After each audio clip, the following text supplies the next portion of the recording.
Acara yang pertama, pembukaan, dilanjut dengan acara yang kedua, menyanyikan lagu Indonesia Raya. Sambutan-sambutan merupakan acara yang ketiga, acara yang keempat, penyampaian materi-materi, dan acara yang terakhir yakni penutupan. Hadirin sekalian yang berbahagia, marilah kita bersama membaca suratul Fatihah untuk mengawali acara di pagi hari ini. Ala hadin ya as-solihah al-Fatihah. Terima kasih disampaikan. Selanjutnya, menyanyikan lagu Indonesia Raya.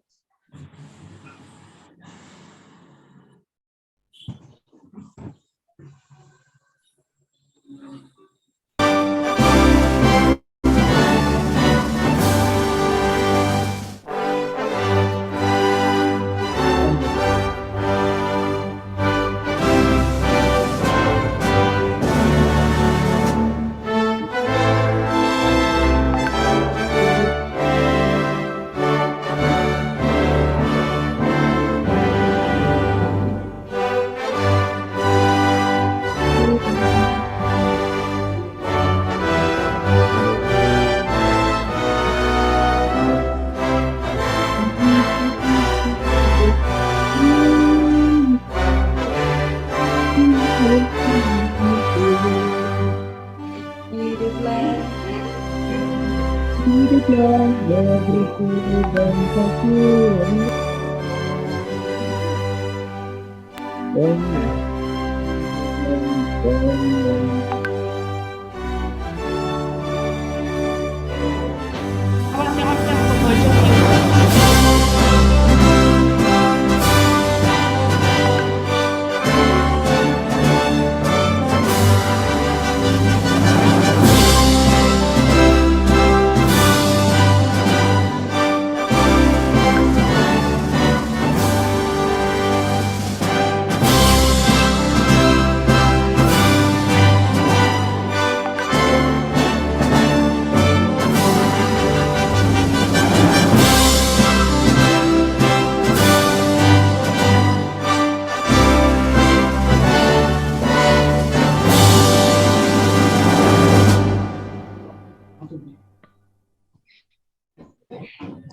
Terima kasih disampaikan. Untuk acara yang ketiga, yakni sambutan-sambutan. Untuk sambutan yang pertama akan disampaikan oleh Ketua Pelaksana Webinar Humanistic Fest, yakni Saudara Rio Asmar Putro. Kepadanya kami persilahkan.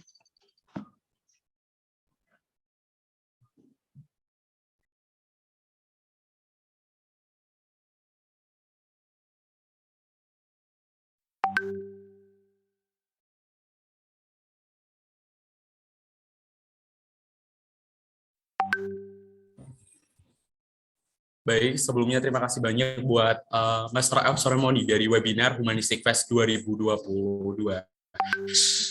Assalamualaikum warahmatullahi wabarakatuh. Selamat pagi, Shalom, Om Swastiastu, Namo Buddhaya, Salam Kebajikan. Kepada yang terhormat Bapak Agus Priyanto, selaku Kaprodi dari Himpunan Mahasiswa Administrasi Publik, dan juga seluruh peserta webinar Humanistic Fest 2022,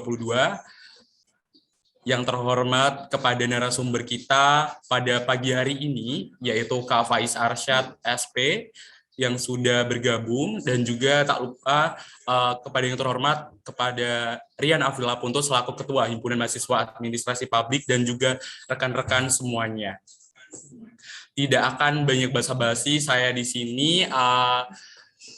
Saya ingin menyampaikan terkait dibentuknya tema dari Humanistic Fest 2022, yaitu generasi muda yang unggul untuk Indonesia bangkit.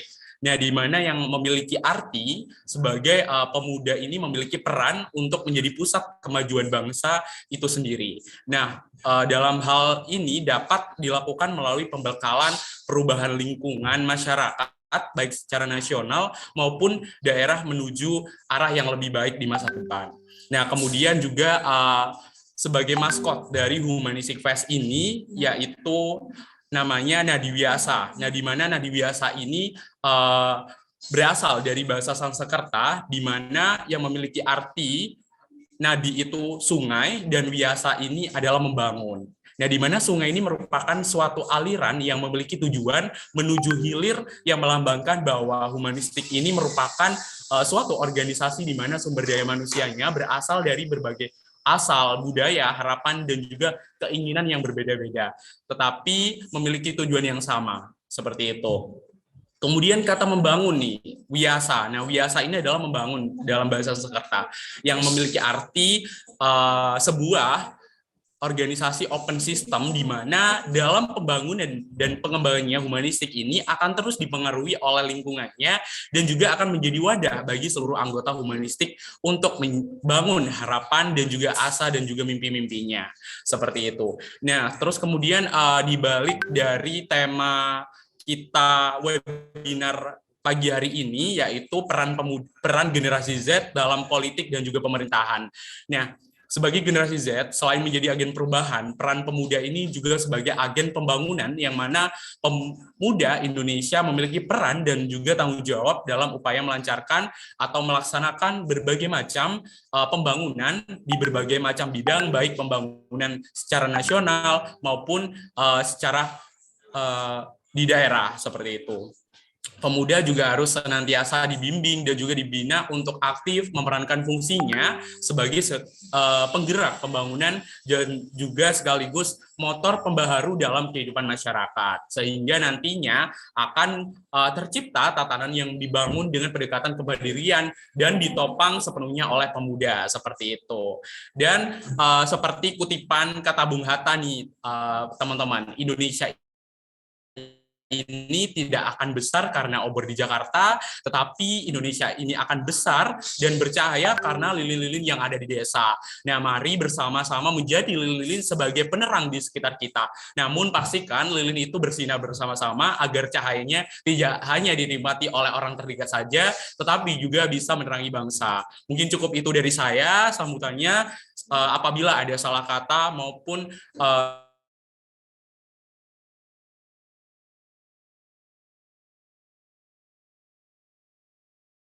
wassalamualaikum warahmatullahi wabarakatuh. Baik, untuk sambutan yang kedua akan disampaikan oleh Ketua Himpunan Mahasiswa Administrasi Publik, yakni Saudara Dian Aprila Ponto. Kepadanya kami persilahkan. Baik, terima kasih Mas Rafsar Ramani. Assalamualaikum warahmatullahi wabarakatuh. Om Swastiastu, Namo Buddhaya, salam kebajikan, Shalom. Yang terhormat, Kepala Program Studi kita, yang selama ini telah setia mengayomi kami semua, Bapak Agus Prianto SSMPA. Yang saya hormati juga pemateri webinar kali ini, Kak Faiz Arsyad SP, serta yang saya hormati juga para panitia dan peserta webinar peran Gen Z dalam politik dan pemerintahan ini. Pertama-tama dan yang paling utama, marilah kita panjatkan puja dan puji syukur atas kehadirat Allah Subhanahu wa Ta'ala yang telah melimpahkan berkat rahmat, hidayah, dan karunia-Nya sehingga kita bisa bertatap maya dalam acara webinar peran Gen Z dalam politik dan pemerintahan yang diselenggarakan oleh Hima Prodi Administrasi Publik Universitas Yudharta Pasuruan. Izinkan saya, Rian Afrila Ponto, selaku Ketua Umum Humanistik, menyampaikan satu atau dua patah kata terkait tujuan dari diadakannya webinar peran Gen Z dalam politik dan pemerintahan ini, semata-mata untuk memberikan wawasan bagaimana peran generasi muda yang memiliki kemampuan berpikir kritis dalam menyikapi dinamika politik dan pemerintahan. Ngomong-ngomong terkait realitas sekarang ini, di mana dinamikanya di dalam pemerintahan sendiri cukup banyak permasalahan-permasalahan, mulai dari maladministrasi, patologi birokrasi, disfungsi birokrasi, dan lain sebagainya. Maka dari itu, harapannya dengan materi webinar kali ini yang bertemakan peran Gen Z dalam politik dan pemerintahan, agar generasi muda akan lebih punya awareness mengenai isu-isu politik dan pemerintahan. Selanjutnya, saya mengucapkan selamat datang kepada peserta webinar peran Gen Z dalam politik dan pemerintahan yang diselenggarakan oleh Hima Prodi Administrasi Publik. Saya juga ingin mengucapkan terima kasih kepada semua pihak terkait yang telah membantu mensukseskan acara ini. Saya juga ingin mengucapkan terima kasih kepada segenap panitia Humanistic Fest yang telah mempersiapkan acara ini dengan lancar, baik, tanpa ada halangan suatu apapun. Demikian yang dapat saya sampaikan. Mohon maaf apabila ada salah kata atau perilaku yang kurang berkenan. Wabillahi taufiq wal hidayah. Wassalamualaikum warahmatullahi wabarakatuh.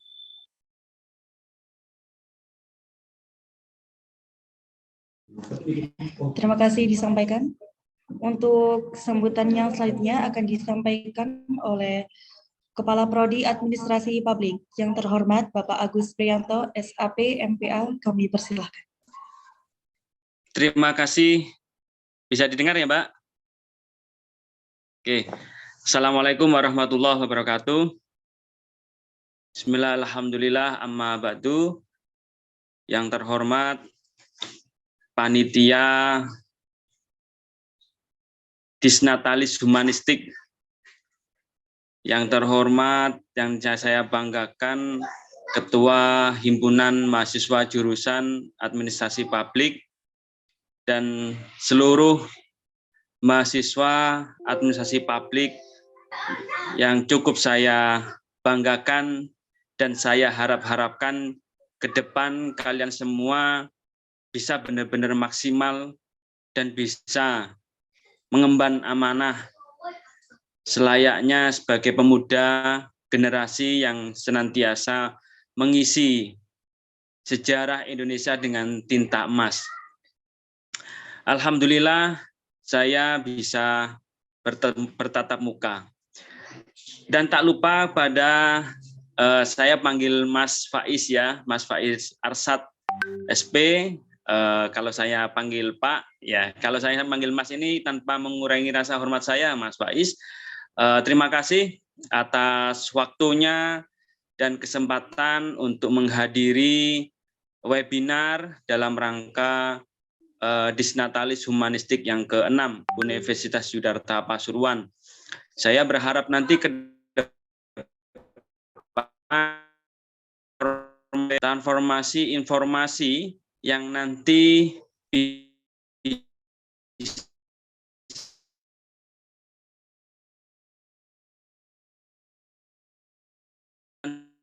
buka di mana teman-teman ke depan akan di dalam proses tersebut. Saya berpesan dalam kegiatan ini diikuti dengan seksama karena dalam hal ini adalah teman-teman sudah berproses. Karena saya seringkali mengatakan bahwa teman-teman ini adalah generasi Z, yang mana ada 3 ciri. Yang pertama adalah teman-teman ini harus memiliki rasa confident. Teman-teman harus percaya diri. Teman-teman harus memiliki kepercayaan bahwa kalian itu mampu. Karena saya yakin semuanya itu sama. Semua yakin sama, cuman hanya di mana kita mulainya saja yang berbeda. Kedua adalah teman-teman ini harus inovatif. Saya cukup bangga sekali dengan teman-teman mahasiswa publik yang banyak sekali mengukir prestasi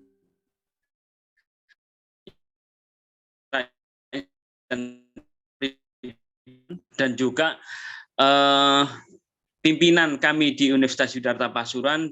Saya seringkali menginformasikan berbagai prestasi yang telah kalian ukir, saya sampaikan. Yang ketiga adalah kalian harus mampu connecting, kalian harus mampu membangun jejaring. Ini adalah 3 prinsip yang harus dimiliki oleh generasi Z, ciri yang harus dimiliki oleh generasi Z, di mana itu adalah sebagaimana bentuk komitmen kita bersama bahwa generasi Z ini ke depan mampu bisa mewarnai, membawa Indonesia yang lebih maju. Dan di sini kalian sudah berproses, proses ini tidak mengkhianati hasil. Jadi tetaplah berproses, serius, isi koma, dan jangan pernah pantang menyerah. Saya kira itu, saya ucapkan selamat pada teman-teman untuk sesi webinar ini sudah dimulai, dan sekali lagi saya ucapkan terima kasih pada Mas Faiz Arsad selaku narasumber yang nantinya kita akan dengarkan dan diskusi. Insya Allah saya nanti juga akan tetap bergabung dalam ini, dan nanti kita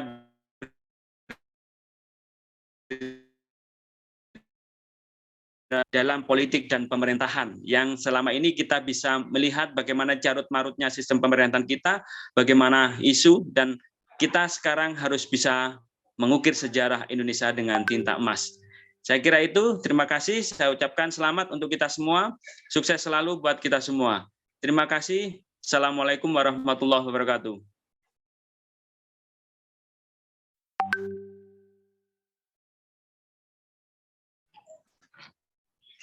Terima kasih disampaikan. Untuk acara yang selanjutnya, yakni penyampaian materi-materi.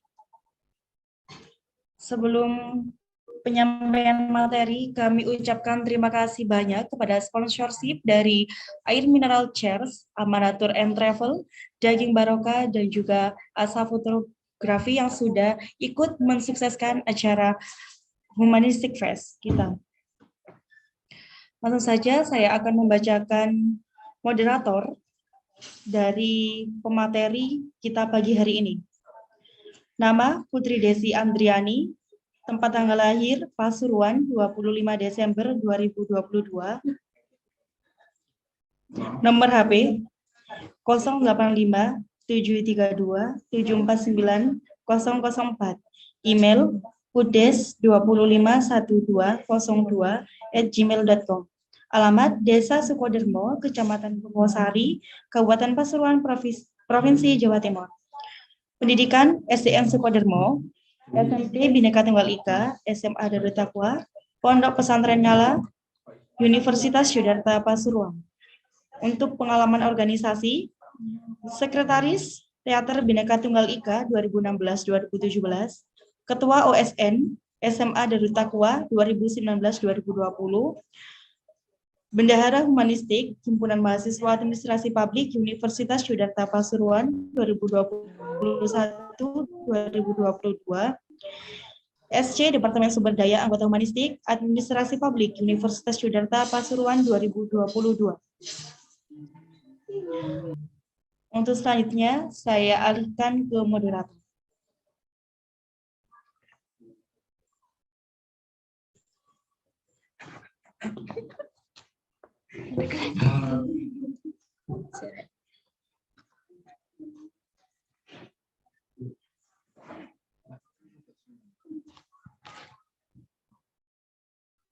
Baik, terima kasih kepada MC atas kesempatan yang diberikan di pagi hari ini.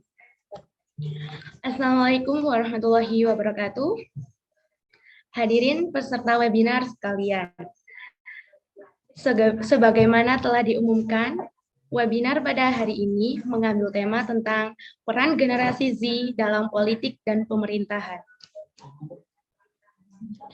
Langsung saja kita memasuki acara inti yang paling kita tunggu-tunggu pada pagi hari ini, yaitu penyampaian materi sekaligus diskusi yang nantinya juga akan ada sesi tanya-jawab setelah pemateri menyampaikan materinya. Baik, berikut akan kami bacakan kurikulum vitae dari pemateri pada pagi hari ini. Nama Faiz Arsyad, SP. Instagram Falsar Rashad, double D. Latar belakang pendidikan Brawijaya University 2016 sampai 2021. Konstroma State Agricultural Academy 2021-2022. Dan sekarang merupakan penerima beasiswa HSI Universitas Rusia 2022-2024. Baik, terima kasih disampaikan. Sebelum penyajian materi, izinkan saya, Putri Desi Andriani, menyampaikan sedikit pengantar terkait dengan materi yang akan disampaikan oleh Kak Faiz Arsyad. Pemuda harus sadar politik, bukan mabuk politik. Politik identik dengan kekuasaan. Politik memiliki peran yang sangat vital dalam kehidupan berbangsa dan bernegara. Orang menganggap politik sebagai upaya untuk menegakkan keadilan dan ketertiban. Dalam hal ini, politik sebagai pelindung kepentingan dan kesejahteraan umum. Melalui paradigma ini, kekuasaan memainkan peranan integral dalam melindungi kepentingan bersama. Baik buruknya politik tergantung aktornya. Jika aktor tersebut baik, maka politik akan diarahkan kepada kebaikan. Namun, Jika aktornya buruk, maka politik akan diorientasikan kepada hal-hal yang buruk pula. Jangan sampai pemuda yang memiliki kepribadian baik menjauh dari panggung politik. Karena jika pemuda yang baik menjauh dari politik, maka politik hanya akan diisi oleh orang-orang yang tidak baik.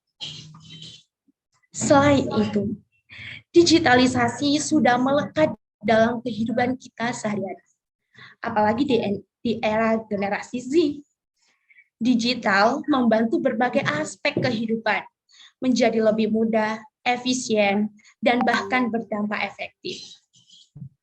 Menurut kutipan dari Miriam Budiarjo dalam bukunya Partisipasi dan Partai Politik, beliau menyampaikan pendapat tinggi atau rendahnya partisipasi politik di masyarakat menjadi indikator penting bagaimana perkembangan berdemokrasi di negara tersebut. Sesuai data yang kami dapat dari website kominfo.go.id, menurut data Badan Pusat Statistik yang disampaikan oleh Kepala BPS Bapak Kecu Suharyanto, mendefinisikan generasi Z sebagai penduduk Indonesia yang lahir dalam rentang tahun 1997 sampai 2012. Dan generasi milenial adalah mereka yang lahir antara 1981 hingga 1996 berdasarkan hasil sensus penduduk 2020 dari 270,2 juta jiwa populasi Indonesia saat ini, sebanyak 53,81% diantaranya merupakan gabungan dari kedua generasi tersebut. Rincian sebanyak 27,94% diisi oleh generasi Z dan 25,87% lainnya masuk dalam kategori generasi milenial. Kedua generasi ini termasuk dalam usia produktif yang dapat menjadi peluang untuk mempercepat pertumbuhan ekonomi di Indonesia. Lantas, bagaimana pula peran penting yang dilakukan pemerintah dalam pemberdayaan pemuda? Pemerintah yang sekarang menjadi aktor dalam politik dan pemerintahan negara Indonesia. Akankah mereka mendengar suara aspirasi pemuda? Yang mungkin pengalaman mereka masih jauh di bawah jam terbang senior yang duduk di pemerintahan. Tetapi mereka berbekal ilmu pengetahuan dan segala keresahan masyarakat. Bagaimana upaya tindakan pemerintah melakukan pemberdayaan pemuda dalam aspek kepemerintahan dan politik? Maka dari itu, marilah kita berdiskusi bersama dengan Kak Arsyad untuk menjawab semua pertanyaan-pertanyaan yang ada di kepala generasi Z dan beberapa negara milenial pada saat hari ini. Baiklah, selanjutnya saya sampaikan beberapa ketentuan acara inti kita sebagai berikut. Yang pertama, penyampaian materi kami berikan waktu 60 menit. Kedua, peserta mengikuti acara webinar diwajibkan memute mikrofon saat acara berlangsung. Peserta diharapkan on cam. Selama materi disampaikan, peserta tidak diperbolehkan melakukan interupsi. Sesi tanya jawab akan dilakukan setelah pemateri menyampaikan materinya sampai akhir. Untuk peserta yang ingin bertanya, dimohon untuk raise hand terlebih dahulu atau bisa menuliskan pertanyaan di kolom chat Zoom. Yang selanjutnya, untuk pertanyaan kami buka 3 pertanyaan. Dan yang terakhir, bagi penanya terbaik dan peserta teraktif pada Zoom hari ini akan kami berikan reward.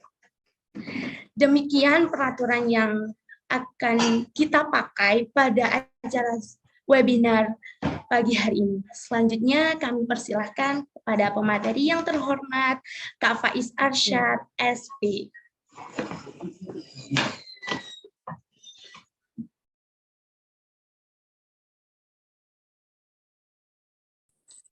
Tes. Suaraku masuk ya?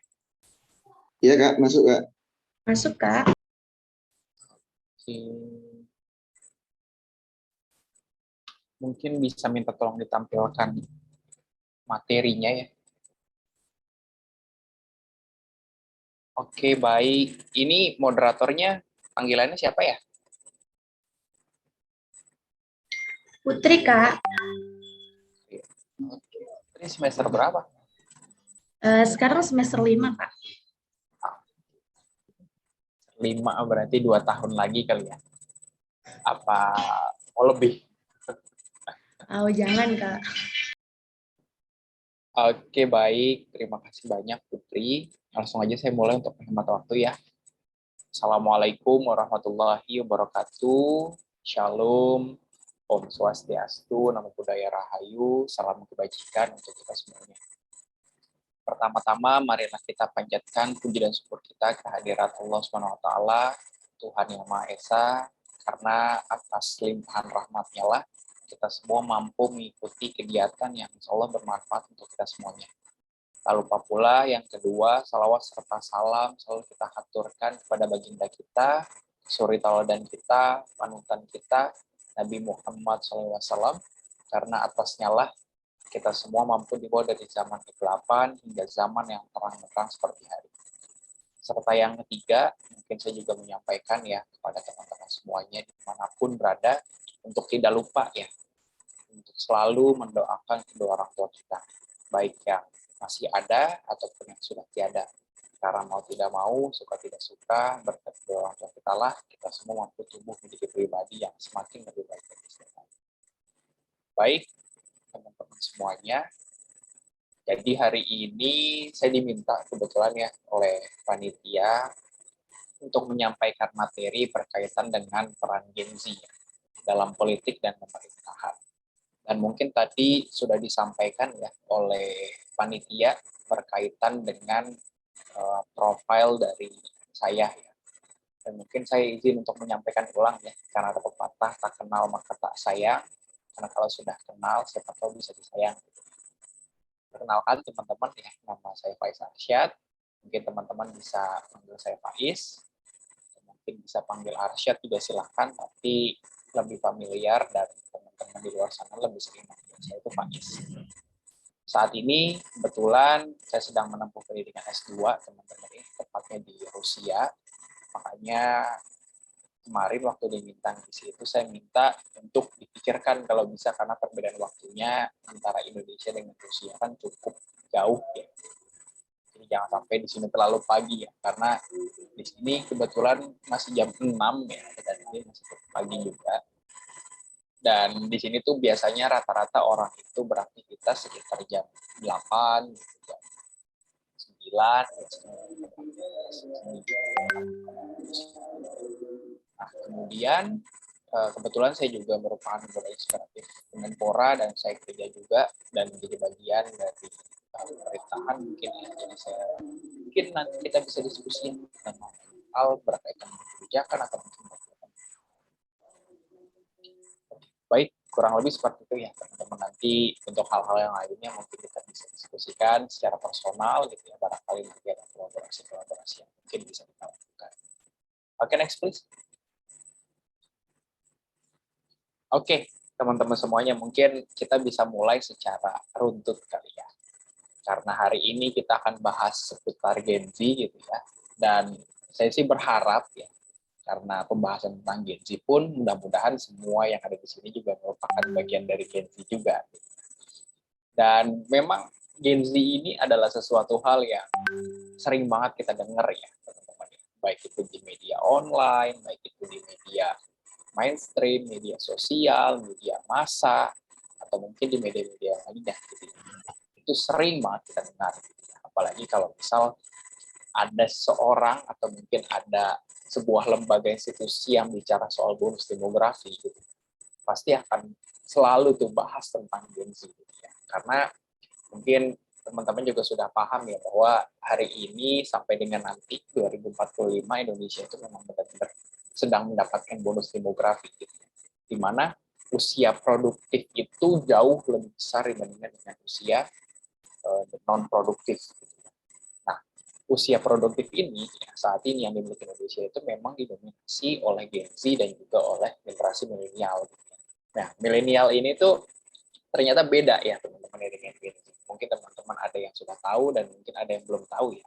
Karena sebelumnya pun ya, beberapa waktu yang lalu ya, sebelum saya baca, kemudian saya mendalami juga, milenial dan Gen Z itu sama, teman-teman. Tapi ternyata setelah saya baca, setelah saya telusuri gitu ya, setelah saya dalami, milenial dan Gen Z itu ternyata berbeda, teman-teman.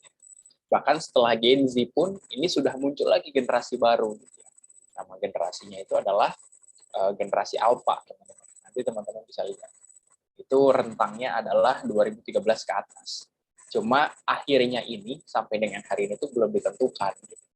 Karena mungkin masih belum tahu nih ya kira-kira akhirnya kapan, batasannya kapan gitu. Karena setiap generasi itu punya rentang batasannya sendiri. Milenial dari sekian sampai sekian, Gen Z dari 96 sampai 2012. Setelah ini ada generasi Alpha dari 2013 yang akhirnya masih belum ditentukan. Nah, jadi itu yang mungkin sebagai awalan dulu supaya kita sama-sama tahu nih.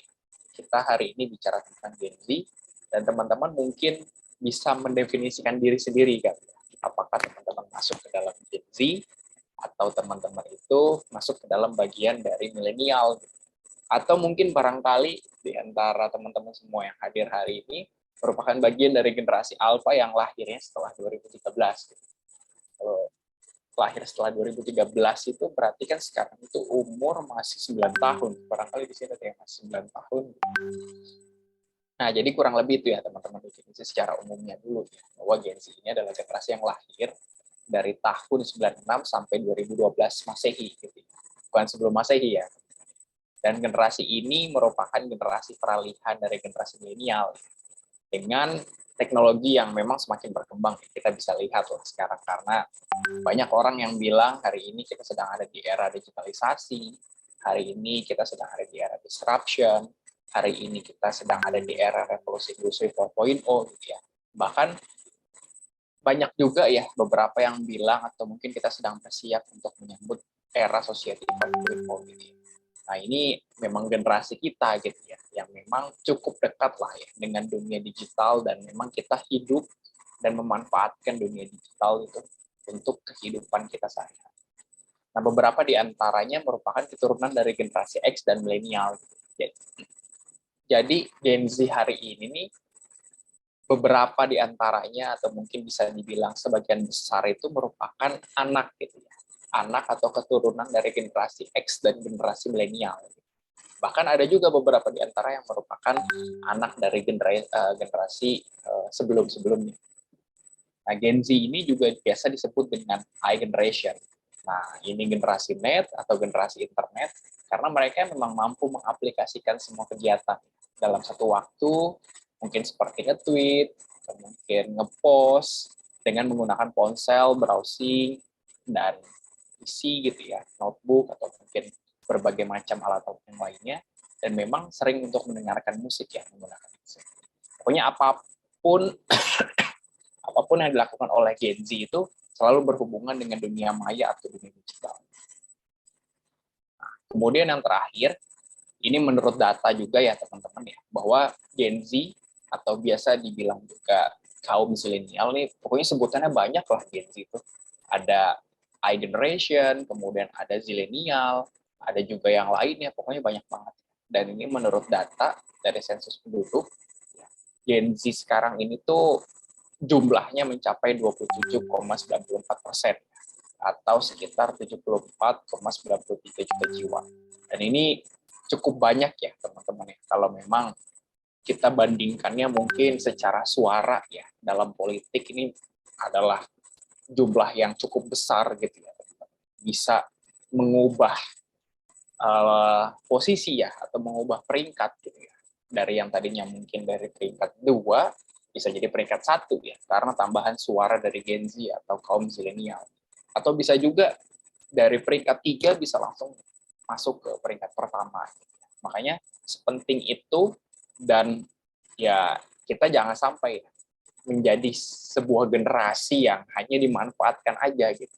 Tapi justru harusnya kita yang bisa menjadi aktor, dan kita yang mengendalikan, kita yang bisa memberikan kontribusi penuh lah dalam setiap kegiatan-kegiatan atau mungkin event-event yang memang cukup hangat dan cukup sering kita dengar ya. Oke, next please. Nah, kita bicara soal peran ya teman-teman ya. Sebenarnya sesimpel bahwa bukan hanya Gen Z ya, tapi buat saya semua manusia gitu ya.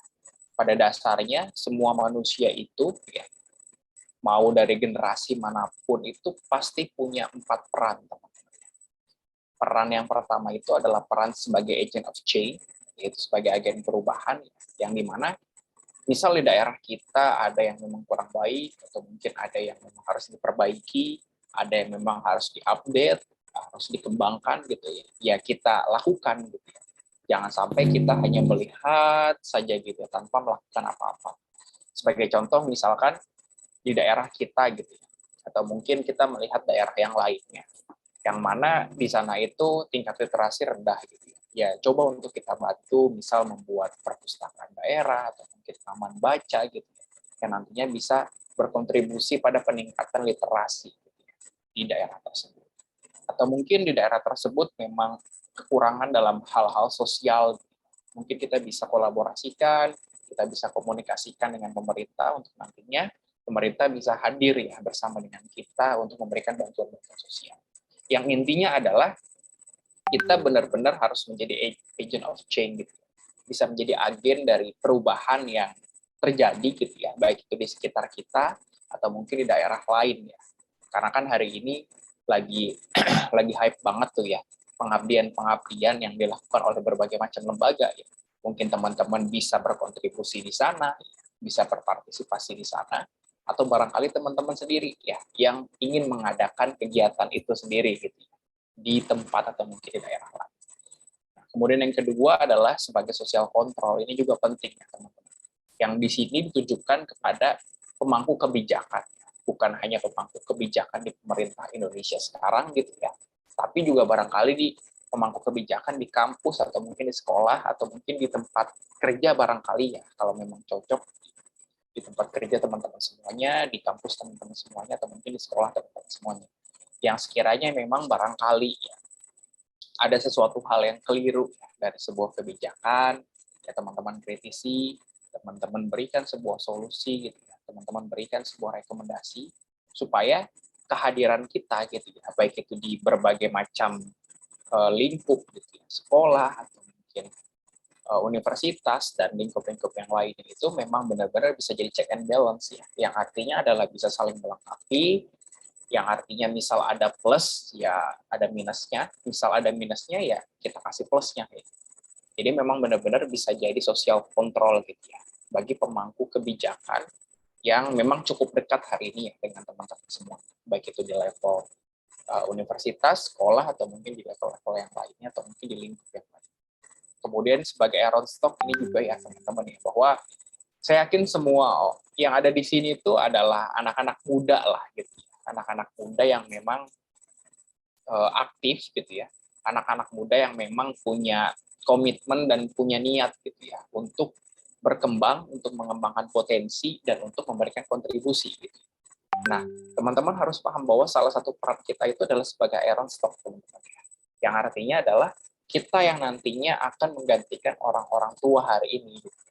Atau mungkin sesimpel bahwa misal kita bicara dalam hal pemerintahan gitu ya, kita yang nantinya akan meneruskan estafet kepemimpinan di negeri ini.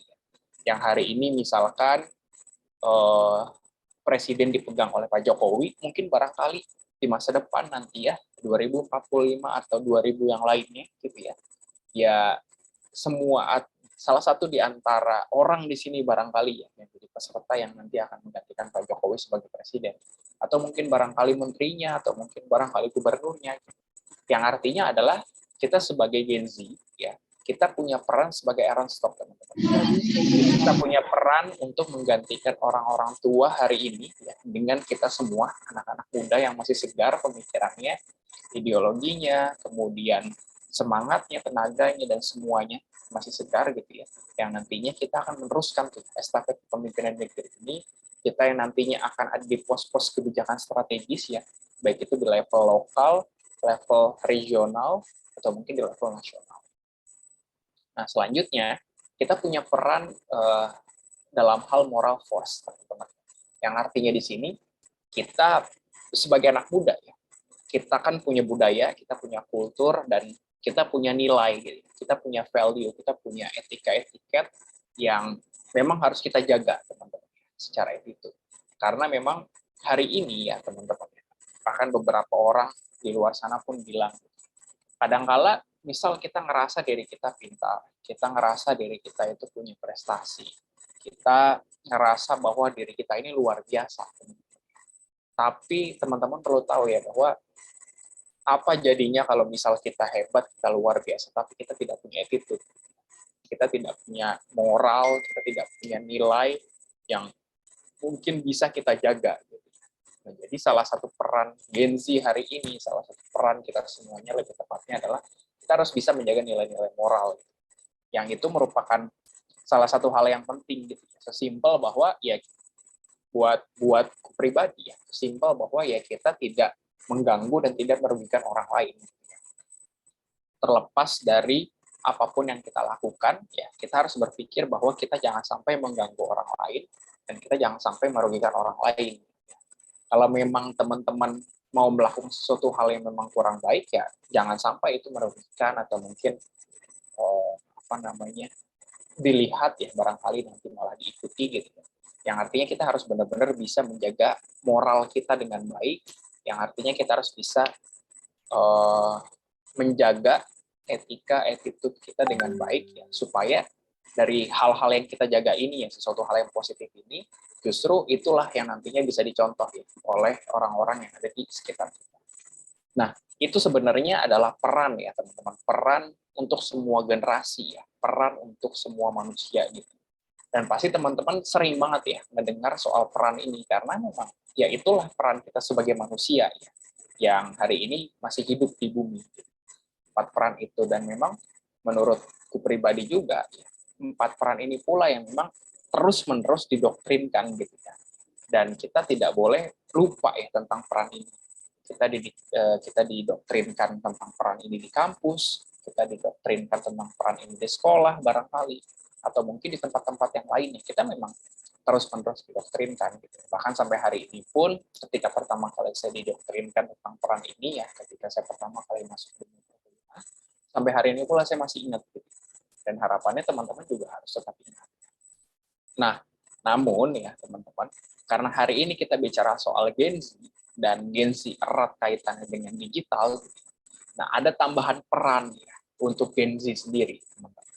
Selain agent of change, selain social control, selain iron stock, selain moral force gitu ya, Gen Z itu punya, menurut saya pribadi ya teman-teman, punya 2 peran yang lain. Yang pertama itu adalah kolaborasi, karena hari ini itu udah bukan zamannya lagi lah Superman ya, yang artinya Superman ini tuh kemana-mana bisa sendiri gitu ya, baik itu bikin kegiatan, baik itu komunikasi dengan yang lainnya, atau mungkin merangkul, mengakomodir semua kepentingan atau mungkin semua orang gitu. Sekarang itu kita nggak akan bisa tuh melakukan semua sendirian. Makanya banyak orang bilang hari ini, zaman ini tuh udah bukan zamannya lagi Superman gitu. Tapi hari ini zamannya itu adalah super team. Ya seberapa banyak kita punya tim gitu, seberapa banyak kita punya orang, seberapa besar kolaborasi kita gitu ya. Ya itulah yang akan menentukan kesuksesan dari apa yang kita bangun atau apa yang akan kita lakukan. Banyak orang bilang teman-teman ya bahwa ketika kita ingin berjalan cepat gitu ya, ya jalanlah sendiri gitu. Tapi kalau kita ingin berjalan lebih jauh gitu ya, maka berjalan bersama gitu. Nah, artinya sepenting itu memang berkolaborasi teman-teman. Kalau kita ingin berjalan lebih jauh, ya, berlari lebih jauh, ya, jangkauan kita jauh gitu ya, jauh ke depan gitu ya, dan lingkup kita ingin semakin luas gitu ya, ya kita perlu untuk bersama-sama gitu ya. Kita perlu untuk berkolaborasi gitu, tidak bisa sendirian. Gitu. Hanya salah satu peran Gen Z ya menurutku ya untuk saat ini adalah berkolaborasi. Teman-teman punya organisasi apa gitu. Ketika teman-teman kenal dengan orang lain gitu ya, ya teman-teman kolaborasikan gitu ya. Kolaborasikan ide, kolaborasikan program, kolaborasikan apa yang memang teman-teman bisa kolaborasikan. Jadi jangan sampai teman-teman punya program, punya organisasi, teman-teman jalan sendiri, yang padahal kadangkala kita melihat bahwa ya program tersebut adalah program yang relate dan beririsan gitu dengan organisasi yang lain. Tapi kita karena saking gengsinya, saking ngerasa eksklusif gitu ya, saking ngerasa di atas yang lain gitu ya, hingga kita ini malas untuk berkolaborasi, jangan sampai kayak gitu. Karena penting itu, saya sudah merasakan berkolaborasi dengan yang lain ketika waktu itu saya bikin sebuah kegiatan pengabdian gitu ya, di salah satu daerah. Kalau jalan sendiri, saya pribadi berpikir bahwa ya kami tidak mampu gitu ya. Nah, akhirnya kita berkolaborasi dengan banyak lembaga ya, banyak organisasi filantropi, kemudian dengan pemerintah gitu ya, kemudian dengan organisasi kepemudaan, kemudian dengan organisasi masyarakat gitu ya, hingga akhirnya kita memang benar-benar bisa dan sukses gitu ya melakukan kegiatan pengabdian di salah satu daerah. Nah, yang terakhir adalah salah satu peran Gen Z juga itu adalah berkaitan dengan penguasaan teknologi ya, atau teknologi itu sendiri. Sepenting itu teman-teman, karena memang teknologi itu adalah bagian dari Gen Z ya. Mungkin saya bisa bilang teknologi itu ya bagian dari kita semuanya gitu ya, bagian dari tubuh kita hari ini. Mungkin bisa dibilang ya di antara teman-teman ketika sebelum tidur ya buka HP, ketika pertama kali bangun tidur juga bisa jadi buka HP juga.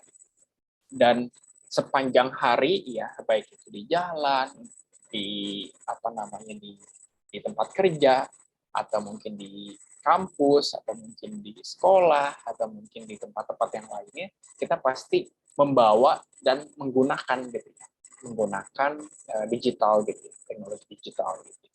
Dan memang sangat erat kaitannya dengan kita hari ini ya. Nah, makanya salah satu peran Gen Z ya, menurutku secara pribadi ya tentang penguasaan teknologi. Ya paling tidak teknologi-teknologi populer hari inilah gitu, yang memang hari ini banyak digunakan oleh orang-orang di luar sana. Makanya kadang-kala gini ya, mungkin di antara teman-teman juga sudah melakukan sesuatu hal yang sama. Ketika saya pertama kali beli handphone ya teman-teman, hal yang paling pertama saya tanya kepada teman saya ya, yang memang sudah lama menggunakan misal merek yang sama, gitu, adalah tentang kamu pakai aplikasi apa aja sih gitu. Dan aplikasi apa aja yang rame gitu ya, yang digunakan oleh orang-orang gitu. Nah, itulah aplikasi yang saya download, kemudian saya pelajari penggunaannya, ya kemudian saya buat gitu ya akun di di aplikasi tersebut. Sesimpel itu. Nah, dengan cara seperti itulah ya kita bisa menjadi bagian dari masyarakat hari ini, dan kita bisa menjadi bagian dari era gitu ya. Sebagai Gen Z pastinya, Gen Z gitu. Ya, yang nantinya kita bisa berkontribusi, kita bisa berkomunikasi, ya kita tidak putus gitu ya silaturahmi kita barangkali gitu, dengan salah satunya soal penguasaan. Makanya kurang lebih peran Gen Z itu ya teman-teman. Selain 4 peran utama, 4 peran pasti gitu ya yang dimiliki oleh manusia gitu ya dari setiap generasi, agent of change, social control, iron stock, dan moral force ya. Nah, ada tambahan soal Gen Z itu sendiri ya, peran Gen Z itu sendiri, yaitu soal kolaborasi dan soal teknologi. Jadi kurang lebih. Oke, next please. Nah, kita bicara atau kita masuk soal politik ya, teman-teman. Kebetulan saya juga menjadi bagian dari politik, dan saya juga interest-nya di politik gitu ya. Dan di Rusia pun saya juga mulai melihat politik secara lebih luas gitu ya. Karena iklim politik di Rusia kalau saya boleh bilang itu kurang lebih sama seperti Indonesia ya. Kenapa saya bilang Rusia? Karena memang saya kuliah di sini. Kurang lebih sama seperti Indonesia ya. Jumlah partai politik besar gitu ya. Ada salah satu partai yang memang menguasai sebagian besar parlemen gitu ya, atau mungkin pemerintahan hari ini gitu ya. Jadi kurang lebih.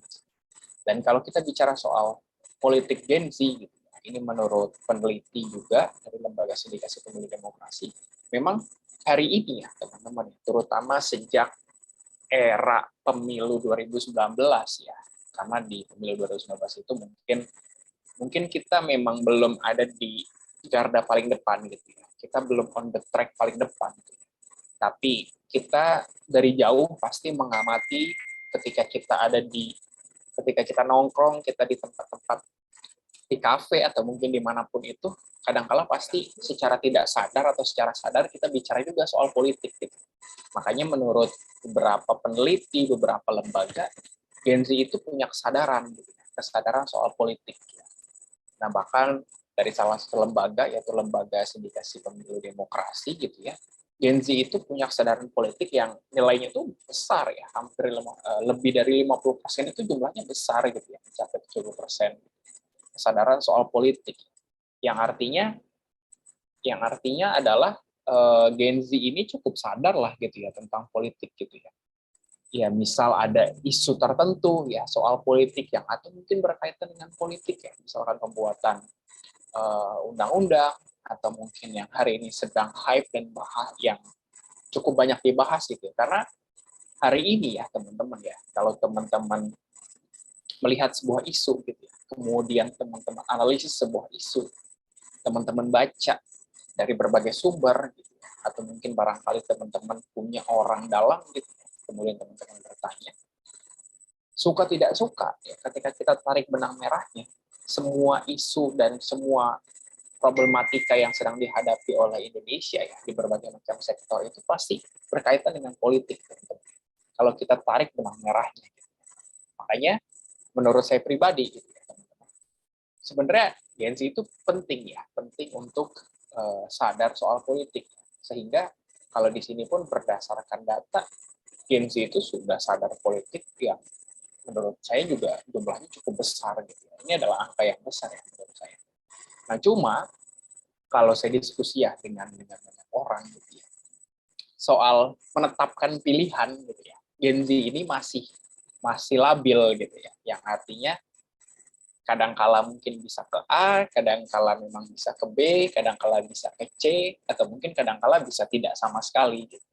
Yang artinya kalau kata salah satu senior saya gitu ya, ketika kita membandingkan gitu ya antara Gen Z dan milenial gitu ya, dengan bapak-bapak dan dengan ibu-ibu gitu ya. Ini mohon maaf, Gen Z dan milenial, bapak-bapak dan ibu-ibu ya, menurut senior saya ya, bahwa ibu-ibu itu adalah salah satu pemilih yang sangat yang sangat kental, dan dia itu ketika sudah menentukan pilihan tidak akan pernah berubah ya, sampai hari H pemilihan. Nah, kalau bapak-bapak ya itu masih mungkin untuk berubah ya, tapi tingkat keberubahannya itu ya itu tidak sebesar Gen Z dan milenial ini. Jadi secara tingkatan tuh ya, ibu-ibu gitu ya, itu memang sangat sangat loyal sekali lah gitu ya dengan pilihan yang memang sudah ditentukan. Yang kalau bapak-bapak ini masih bisa berubah. Nah, kalau Gen Z dan milenial itu sangat amat mungkin berubah gitu ya. Misal di hari H, bisa H-1, bisa dari jauh-jauh hari gitu ya. Jadi tingkat keberubahannya itu sangat besar gitu ya Gen Z.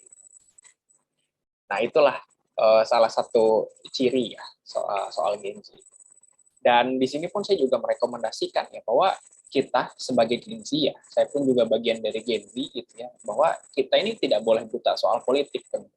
Seperti yang saya bilang, bahwa Gen Z itu jumlahnya besar gitu ya, lebih dari 70 juta gitu ya, 70 juta orang gitu ya. Dan saya bilang ketika 70 juta orang itu bisa berpartisipasi dalam politik, dalam pemilihan secara full gitu ya, itu sangat amat bisa menentukan gitu ya. Misal yang tadinya Gen Z pilih itu ada di posisi 2, bisa jadi langsung berubah ke posisi 1 ya, karena semua suara Gen Z ke sana. Yang artinya kita tidak boleh buta politik supaya kita tidak dimanfaatkan gitu ya. Kita tidak dimanfaatkan untuk hal-hal yang tidak baik gitu ya. Tapi justru kita bisa menentukan gitu ya, mana yang baik ya, itu yang memang harus ada di pos-pos strategis untuk mengambil kebijakan. Nah, kita tidak boleh buta politik, kita harus meningkatkan literasi soal politik, perbanyak diskusi dan beropini ya, buatku itu penting ya, teman-teman. Diskusi dengan senior itu penting ya, karena buatku salah satu hal yang mengasihkan dan seru ya, dan saya pun menikmatinya adalah ketika kita berdiskusi dengan senior. Kenapa saya bilang gitu? Karena misal kita ambil contoh, kita punya senior yang memang hari ini umurnya mungkin sudah 50 tahun, sudah 45 tahun gitu ya, yang memang udah cukup cukup dewasa lah gitu ya, cukup punya pengalaman banyak gitu ya, sudah makan asam garam kehidupan. Yang artinya mereka itu ya, senior kita ini misalkan gitu ya, sudah melewati berbagai macam hal ya, dari ketika dia lahir sampai dengan usia 50 tahun. Dan ketika diskusi dengan kita, ya, kita bisa mendapatkan ilmu mereka yang harusnya itu dilalui dalam waktu 50 tahun, ya, tapi kita bisa mendapatkan ilmu mereka itu hanya dalam waktu 2 jam, bahkan hanya dalam waktu 1 jam. Memang tidak menyeluruh, ya, tapi paling tidak ilmu-ilmu yang pasti kadang kita tidak miliki itu justru kita dapatkan gitu ya, dari diskusi-diskusi yang memang kita lakukan gitu ya, bersama dengan orang-orang yang memang sudah makan asam garam kehidupan. Dan itu adalah salah satu hal yang memang saya senangi gitu ya, ketika bertemu, ketika diskusi gitu ya. Karena banyak hal baru gitu ya. Ibarat kata banyak daging baru lah gitu ya, yang bisa kita dapatkan. Itu di berbagai macam sektor ya, karena pasti teman-teman punya senior-senior yang ada di berbagai macam sektor ya, sektor energi, sektor ekonomi, pertanian, berbagai macam sektor yang lain. Nah, dari diskusi-diskusi itulah nanti teman-teman akan di-upgrade ya pemikirannya. Soal kemampuan berpikir kritis, kemampuan menghasilkan solusi, kemampuan berdebat, dan berbagai macam hal lain pasti akan update. Karena teman-teman punya bahan, teman-teman punya pengetahuan, teman-teman punya pengalaman, walaupun pengalaman itu berbekal dari orang lain, tapi teman-teman punya itu, yang tidak punya, yang orang lain itu tidak punya. Gitu. Nah, akhirnya dari situlah teman-teman akan mulai berani untuk beropini. Mungkin barangkali teman-teman mulai berani untuk berdebat gitu ya, dengan senior-senior yang lain atau mungkin dengan yang lain. Dan kita harus paham ya teman-teman bahwa ini mungkin yang kadang-kala tidak dipahami dan tidak disadari ya, bahwa ketika kita melihat orang lain itu berdebat ya, otomatis kita langsung berpikir bahwa dia lagi berantem nih, dia lagi marah-marahan nih gitu. Nah, jangan kayak gitu teman-teman. Karena kita harus paham ya bahwa ya bangsa ini ada gitu ya, bangsa Indonesia ini ada, bangsa Indonesia ini lahir gitu ya. Semuanya itu ya dari proses diskusi dan perdebatan, teman-teman. Golongan tua, golongan muda, ya waktu itu ya mereka berdiskusi dan berdebat gitu. Hingga akhirnya bangsa ini ada. Jadi kita harus terbiasa dengan diskusi dan perdebatan. Perdebatan bukan sesuatu hal yang salah gitu. Bukan sesuatu hal yang harus kita hindari ya. Justru dengan perdebatan itulah kita akan bisa menghasilkan keputusan-keputusan yang justru semakin lebih bagus dan lebih baik.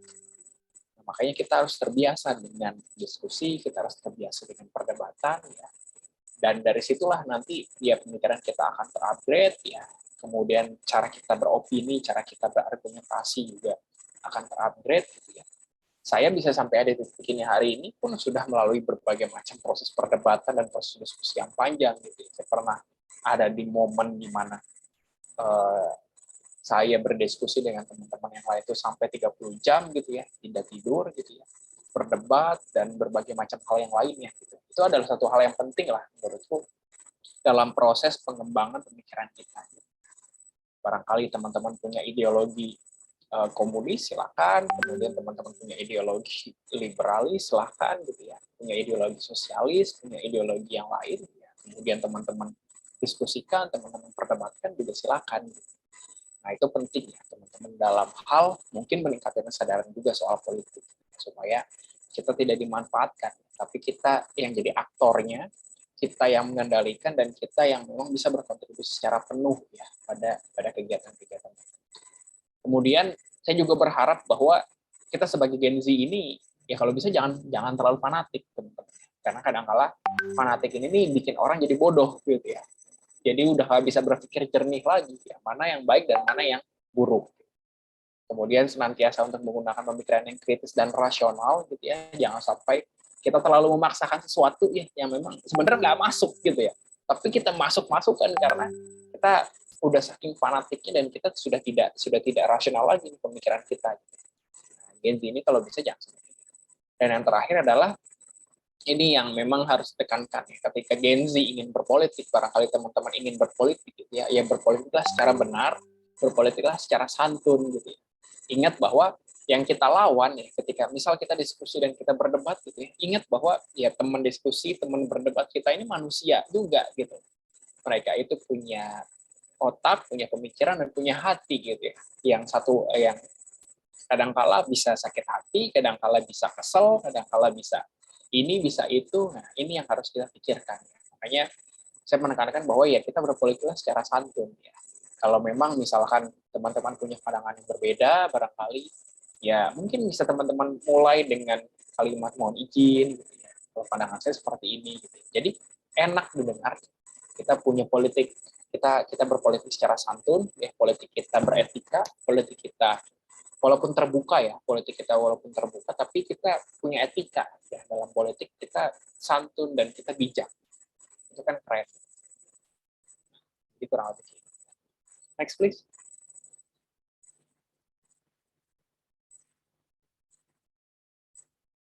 Okay, next please. Nah, oke. Ini politik digital ya dari Gen Z itu sendiri. Dan ini mungkin yang harus sama-sama kita pahami juga ya bahwa Gen Z ini ya mungkin beberapa teman-teman juga sudah tahu lah kalau misal ketika kita buka platform media sosial gitu ya gitu. Instagram, Twitter, Facebook dan berbagai macam platform yang lainnya, kadang-kala Gen Z ini ya ikut serta gitu ya dalam diskusi-diskusi politik yang ada di dalam dunia digital gitu. Dan ini pula yang memang harus kita pahami ya bahwa hari ini banyak platform yang memang bisa digunakan ya dalam hal misal teman-teman ingin berpolitik secara digital, Instagram, Twitter, Facebook dan lain-lain. Tapi kalau teman-teman ingin benar-benar bisa berpolitik ya, karena buatku politik itu bukan hanya soal jabatan, bukan hanya soal jabatan. Tapi buatku politik itu luas banget ya. Politik itu bisa diskusi, politik itu bisa kebijakan, politik itu bisa opini gitu. Politik itu bisa semuanya.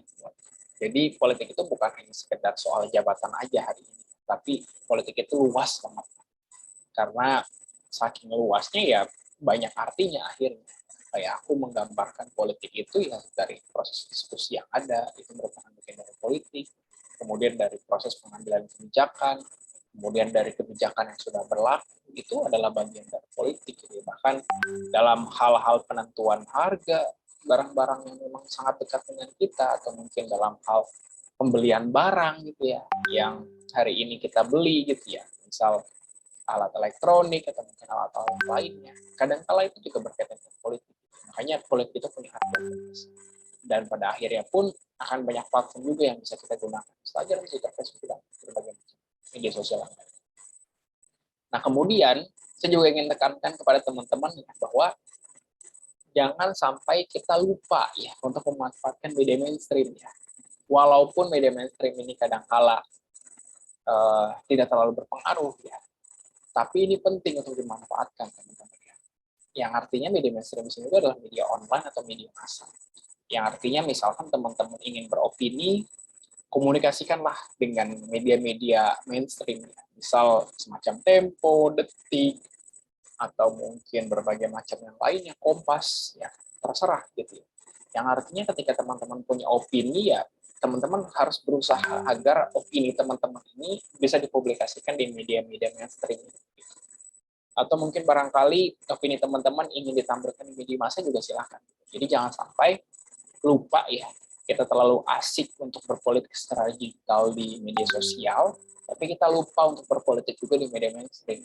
Karena kadang-kala media mainstream inilah yang jadi penentu ya, kadang-kala. Tapi kadang-kala pula media sosial yang jadi penentu. Kadang-kala pula televisi yang jadi penentu. Nah ini tergantung momen. Nah, artinya adalah ya kita jangan sampai lupa memanfaatkan media sosial, media mainstream, atau mungkin media. Lagi-lagi saya tekankan politik kita harus politik yang santun ya, politik yang bijak ya kalau aku boleh bilang ya. Karena itu akan berpengaruh terhadap yang lainnya nih. Karena soal jejak digital itu jahat. Mungkin ya di antara teman-teman barangkali ya hari ini misal teman-teman punya gitu ya, punya akun media sosial gitu ya. Misal salah satu peserta di sini yang ada di layar saya namanya Sinta gitu ya. Misal barangkali hari ini Sinta punya media sosial gitu ya. Misal kita ambil contoh Twitter gitu ya, atau mungkin Instagram. Ketika ada isu soal politik, Sinta itu bermain gitu ya. Arti bermain ini mungkin riding the wave ya. Artinya kita mengikuti isu gitu ya. Kita menunggangi isu yang ada. Gitu. Yang artinya Sinta di sini beropini entah dari sudut pandang A atau sudut pandang B, sudut pandang kanan atau sudut pandang kiri gitu ya. Yang mungkin di satu waktu itu ya Sinta itu melakukan blunder gitu ya. Harusnya ikut arus gitu ya, atau mungkin harusnya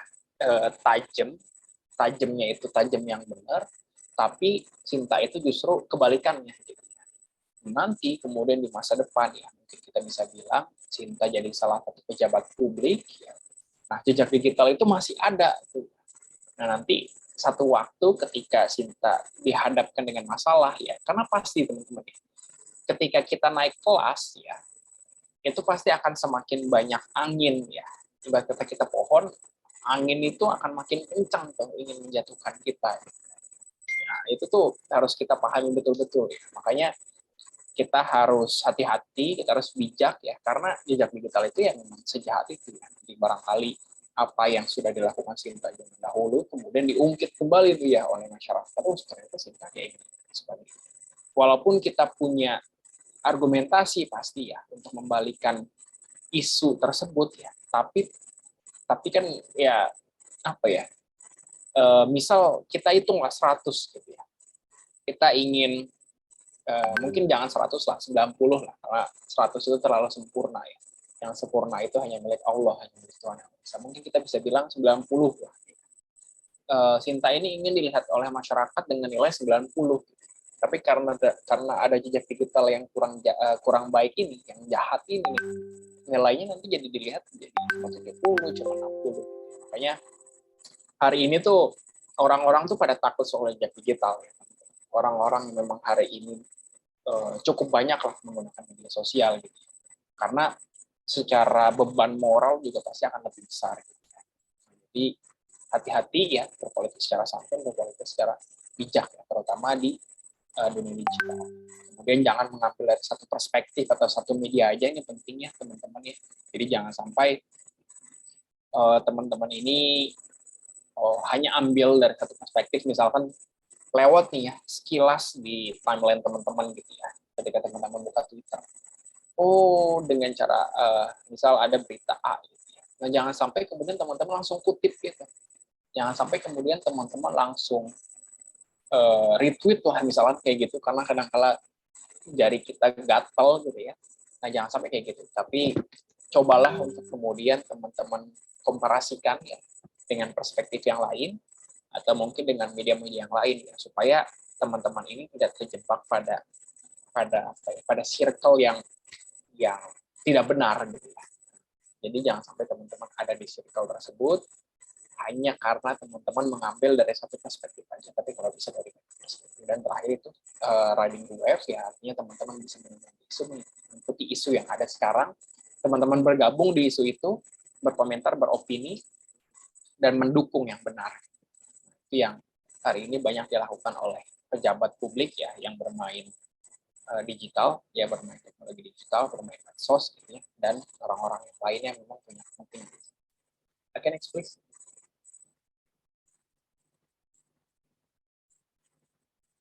Oke, next please.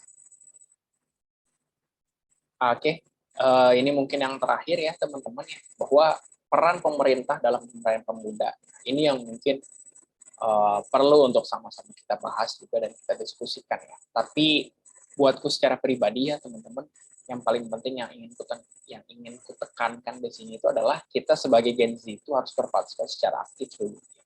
Ini penting karena kadang-kala gini teman-teman, ada program-program yang memang diadakan untuk pemuda, ya, tapi minim partisipasi dari Gen Z ya, terutama. Baik itu kegiatan-kegiatan resmi dari pemerintah, atau mungkin kegiatan yang memang bukan dari pemerintah, ya dari OKP, atau mungkin dari Ormas, yang sebenarnya itu bagus ya, untuk tumbuh kembang pemikiran dan segala hal yang kita punya, gitu, potensi kita. Gitu. Nah, jadi hal yang paling pertama, kita harus bisa berpartisipasi secara aktif dulu ya, baik itu di dalam organisasi, kegiatan, atau mungkin hal-hal yang lainnya gitu ya. Yang ini memang penting. Nah, karena dengan kadangkala ya teman-teman ya, ketika ada satu lembaga atau mungkin satu pemerintah bikin kegiatan gitu ya, kemudian minim partisipasi, ya justru disitulah kadangkala berpikir ngapain bikin kegiatan ini gitu ya, nanti yang ikut dikit, akhirnya tidak banyak orang gitu ya yang berpartisipasi, hingga akhirnya kegiatan itu hanya berlangsung satu kali aja, tidak sustainable gitu ya, tidak berkelanjutan. Nah, jadi hal yang paling utama yang ingin ditekankan dan disampaikan adalah kita sebagai Gen Z ya, berusaha untuk berpartisipasi secara aktif dulu. Dan partisipasi kita ini pun itu harus kita sesuaikan juga kalau bisa ya dengan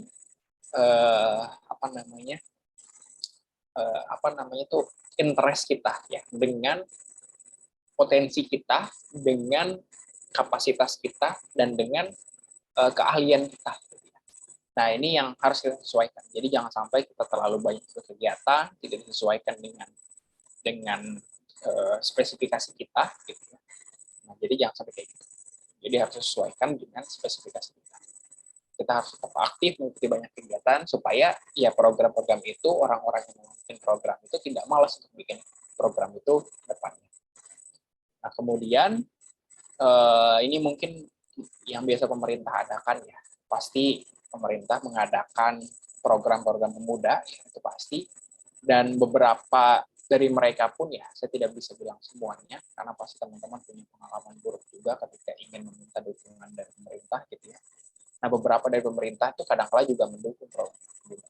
Dan buat saya pribadi juga ya teman-teman, ya pemerintah itu punya peran untuk mengadakan dan mendukung, karena memang pemerintah juga punya tanggung jawab gitu ya kepada kita semua anak-anak muda untuk menciptakan pemimpin Indonesia di masa yang akan datang.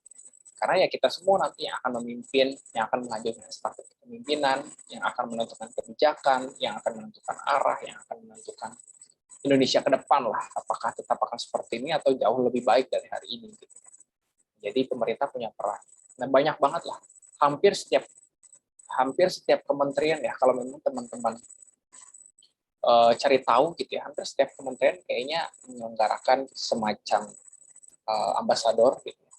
Apa namanya tuh, kayak duta gitu ya, role model yang memang bisa dijadikan oleh remaja-remaja atau pemuda-pemuda lainnya gitu. Misal kita ambil contoh Kemenpora, misal ada pemuda inspiratif, ada pemuda pelopor gitu ya. Kemudian kita ambil contoh yang lainnya banyak lah gitu ya. Ada duta pendidikan juga ada ya. Kemudian ada duta genre juga ada. Pokoknya banyak lah. Duta itu, role model itu, ambasador itu yang memang diadakan langsung oleh pemerintah gitu ya. Dan itu sangat amat bisa kita ikuti gitu. Itu bagus lah, menurutku itu bagus ya. Artinya bagus untuk untuk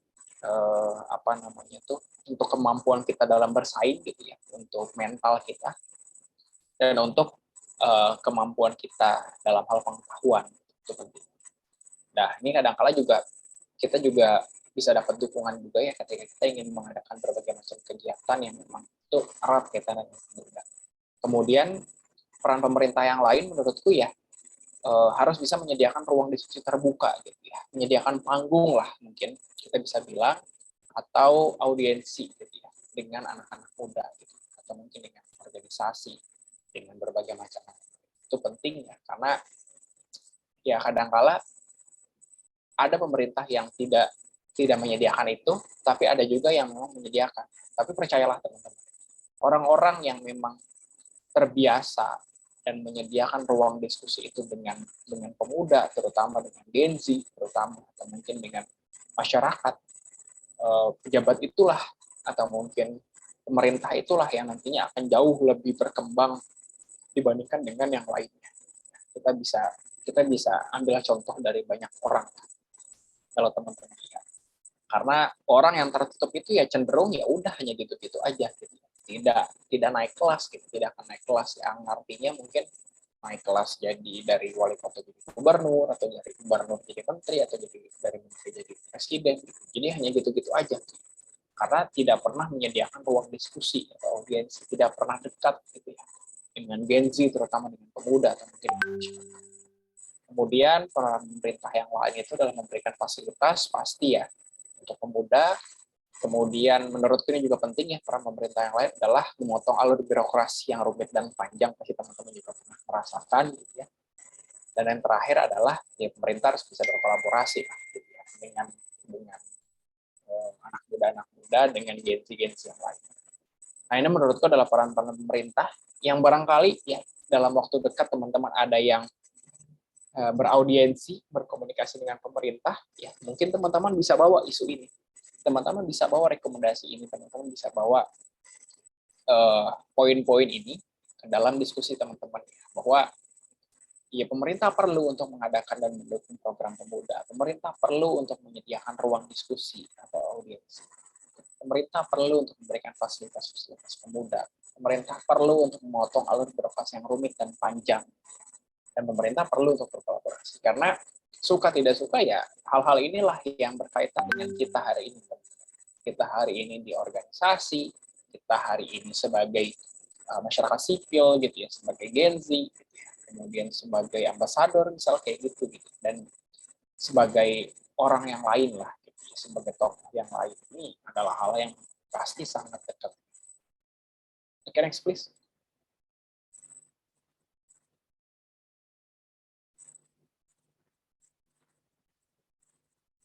Okay, next please.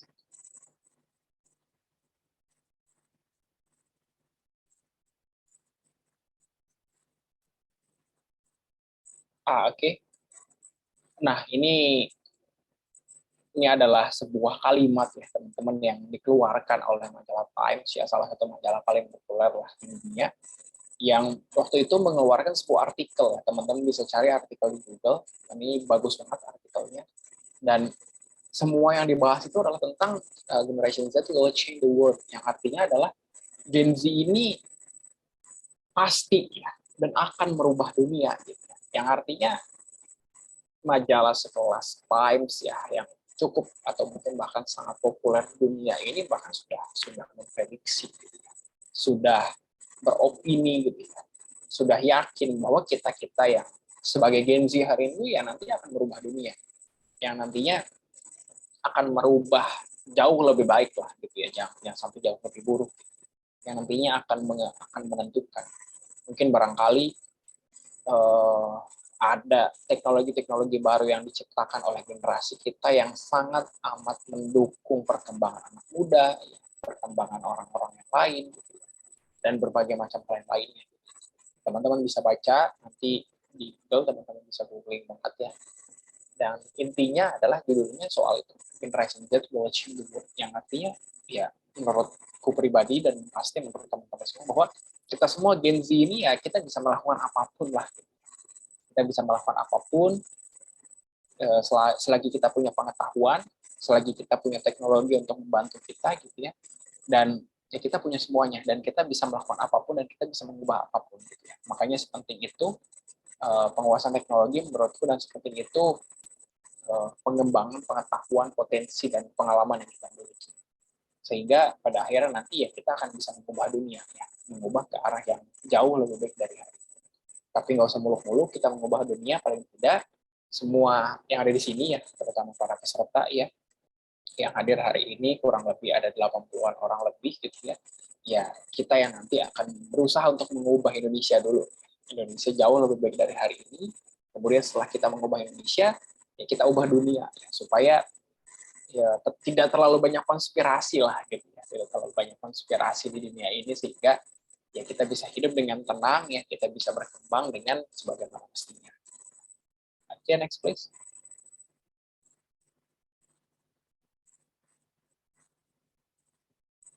Nah, ini mungkin kutipan terakhir ya dari saya, bahwa kita semua di sini kan anak-anak muda ya, teman-teman, Gen Z, atau mungkin barangkali di antara teman-teman ada yang milenial gitu ya. Saya ingin menyampaikan bahwa ya ingat bahwa masa muda itu adalah masa yang sangat amat menentukan masa depan. Dan ingat bahwa masa muda itu hanya berlangsung satu kali aja, tidak berkali-kali. Kita memang tidak bisa memilih teman-teman ini dilahirkan seperti apa, tapi sekarang saat ini kita bisa menentukan akan meninggal dalam kondisi seperti apa. Ingat ya bahwa lebih baik kita bercuran keringat saat ini daripada kita bercurah air mata ke dalam masa depan. Jadi jangan sampai teman-teman putus asa, jangan pernah putus asa, teruslah berusaha meraih kebahagiaan versi teman-teman. Okay, next please.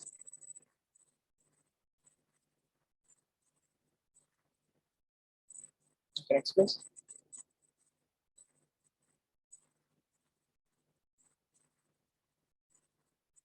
Oke, terima kasih banyak teman-teman semuanya ya. Ini adalah akun sosial media saya, teman-teman ya.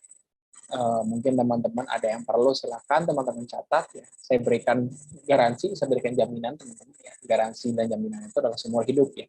Karena kalau saya sudah meninggal, saya tidak akan mungkin bisa membalas chat atau mengangkat telepon teman-teman. Barangkali ada kolaborasi yang bisa kita lakukan, ada komunikasi yang bisa kita lakukan, silakan ya. Saya sangat terbuka dengan apapun itu. Baik, mungkin itu ya teman-teman semuanya. Terima kasih banyak.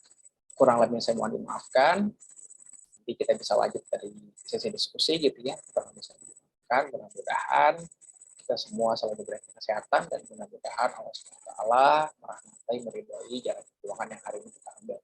Terima kasih banyak teman-teman semuanya. Assalamualaikum warahmatullahi wabarakatuh. Saya kembalikan ke Baik, terima kasih banyak Kak Faiz Arsyad atas pengetahuannya yang sudah di-sharingkan ke kita semua.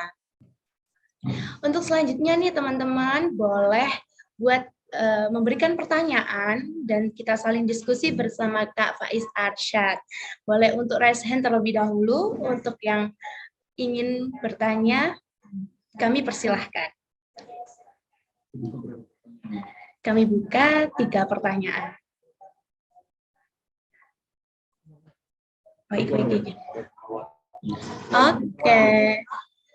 ini udah ada yang raise hand ya. Untuk Kak Hikmawati, bisa langsung on cam Kak.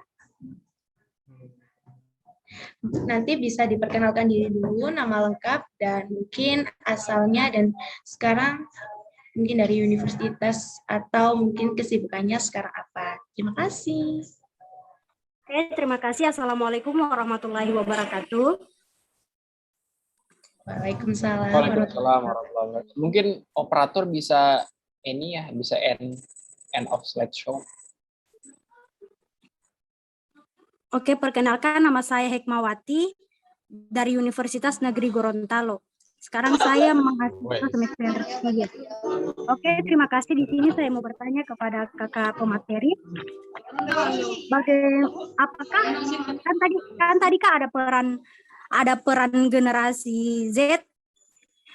Apakah peran generasi Z ini bisa menghilangkan atau merubah patologi dalam pemerintah? Contohnya Kak, di desa saya itu ada seorang pelayaran, tetapi sekarang itu menjabat sebagai seorang kepala desa, Pak. Bagaimana Kak? Bagaimana pendapat Kakak? Terima kasih.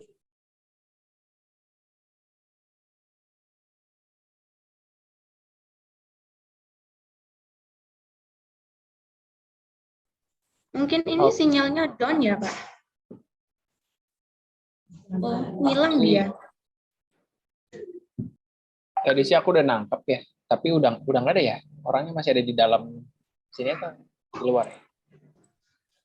Masih keluar, Kak. Keluar ya. Iya, mungkin dia Oh, ada jaringannya. Oh ya, ini nih Hikmawati. Oke.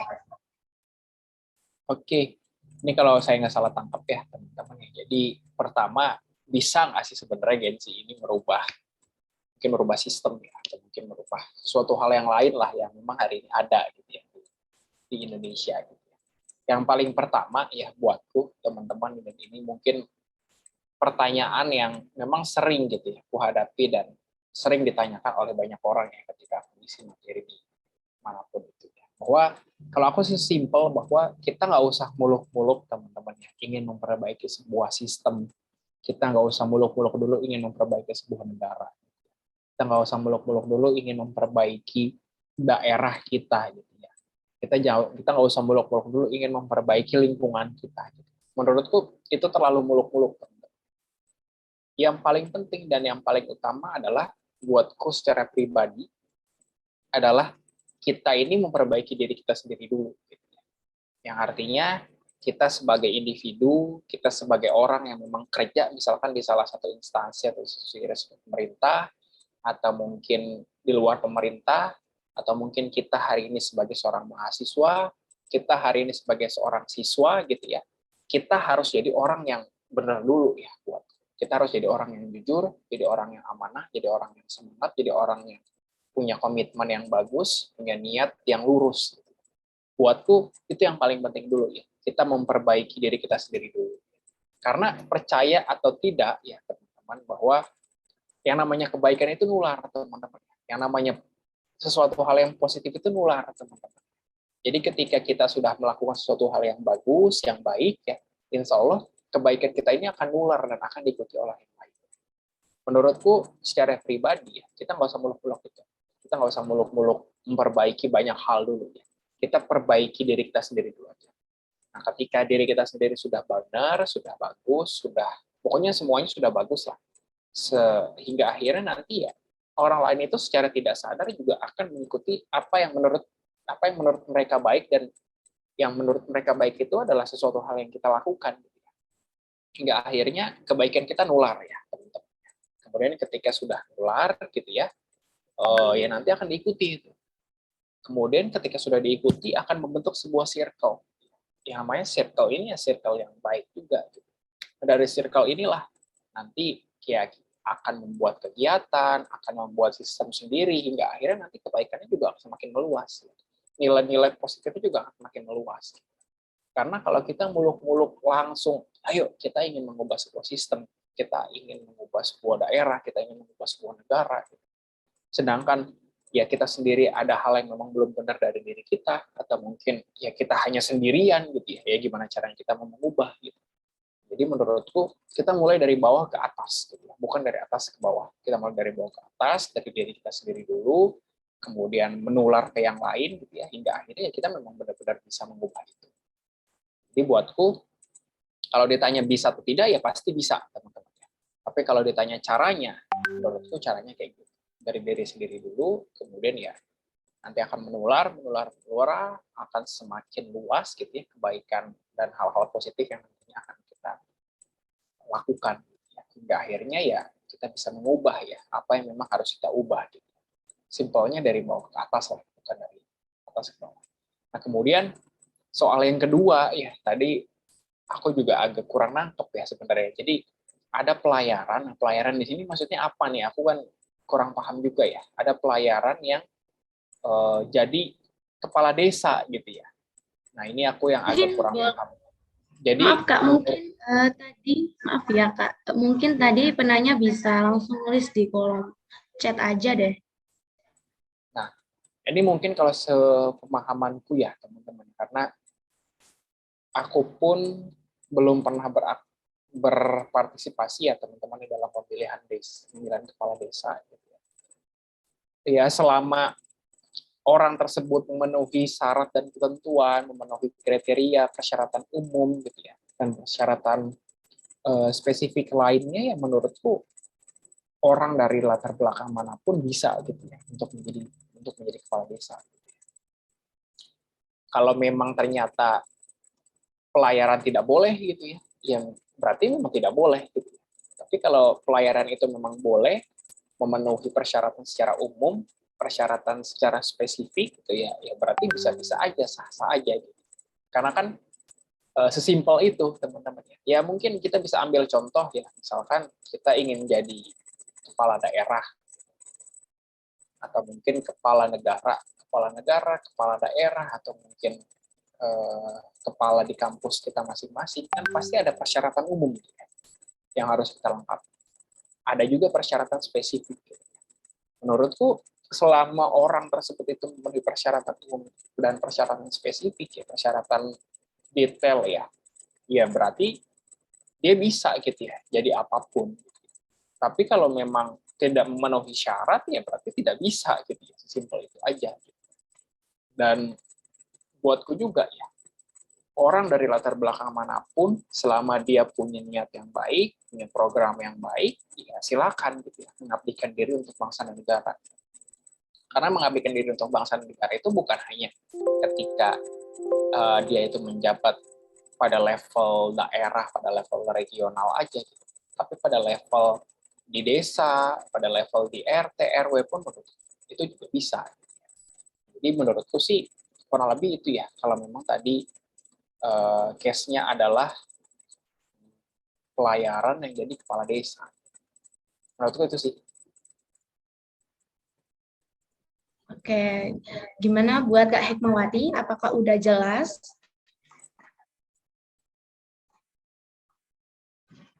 Baik, mungkin ini udah jelas ya Kak Hikmawati, karena mungkin jaringannya Kak Hikmawati lagi ada gangguan nih.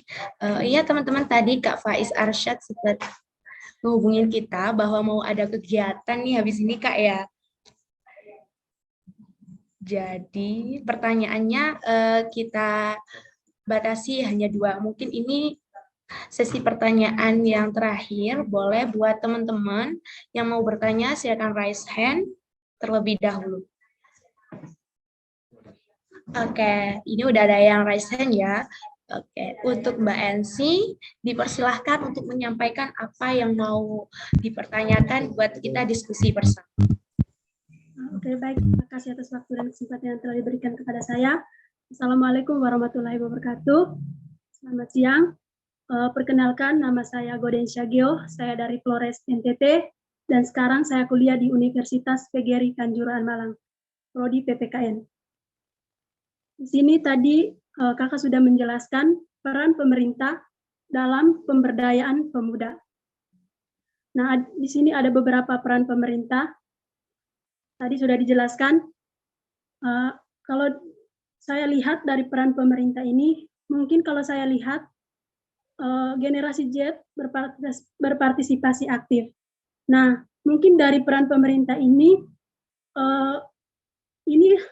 kalau saya lihat ini khususnya itu mungkin di daerah perkotaan ya. Karena saya juga dari perdesaan, jadi saya lihat ini mungkin kebanyakan peran pemerintah ini terrealisasikan di perkotaan. Dan peran pemerintah ini sangat berbeda dengan perannya sangat berbeda kalau saya lihat di daerah perdesaan. Kalau misalnya peran pemuda khususnya di bidang politik sangat berbeda dengan peran pemerintah di perkotaan. Yang dimana mungkin kalau dilihat di perdesaan itu mungkin karena fasilitasnya tidak lengkap, terus teknologinya juga belum canggih, sehingga di sini peran pemerintah belum terrealisasikan. Nah, pertanyaannya, bagaimana peran selanjutnya agar politik di daerah perdesaan maupun di perkotaan dapat direalisasikan dengan baik oleh pemerintah itu sendiri. Mungkin itu saja, terima kasih. Oke, makasih banyak Ensi untuk pertanyaannya. Ini menurutku pertanyaannya cukup bagus ya.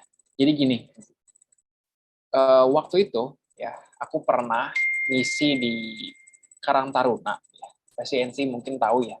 Karang Taruna itu kan ada sampai level dasar ya, yang artinya sampai level desa pun itu ada. Nah ini menurutku pengalaman ini yang relate lah dengan pertanyaan Ensi. Jadi kalau dari aku pribadi ya, gimana caranya anak-anak muda di desa ya gitu ya, itu bisa melek soal politik gitu ya, bisa sadar secara politik, kemudian bisa juga berkontribusi atau berhubungan lah gitu ya dengan pemerintah.